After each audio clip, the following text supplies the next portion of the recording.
ഞാനും തങ്കും ഉച്ചർക്കും കഴിഞ്ഞ് എഴുന്നേറ്റത് 4 മണിക്കായിരുന്നു.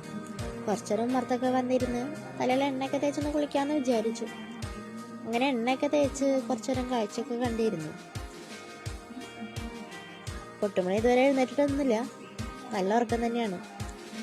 ഞാൻ മാത്രമേ വീട്ടിലുണ്ടായിരുന്നല്ലോ. ഇന്ന് വെള്ളം വന്ന ദിവസമായതുകൊണ്ട് ഞാൻ വെള്ളം എടുക്കാൻ പോകാമെന്ന് വിചാരിച്ചു. അമ്മ അനിയനും പുറത്ത് പോയേക്കായിരുന്നു.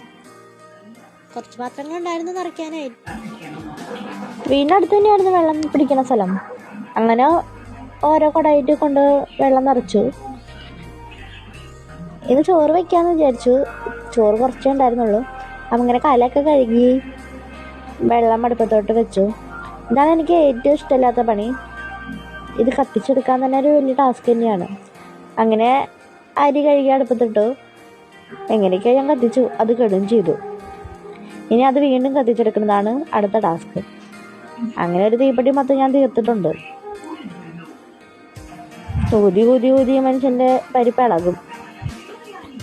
ഇവരാണ് എൻ്റെ കൂടെ അടിച്ചു വരാൻ വരുന്നത്. അങ്ങനെ കുറച്ച് നേരം മുറ്റൊക്കെ തൂത്ത് അപ്പോഴേക്കും അമ്മ വന്നു കേട്ടോ. പലഹാരം കൊണ്ടുവന്നിട്ടുണ്ട്.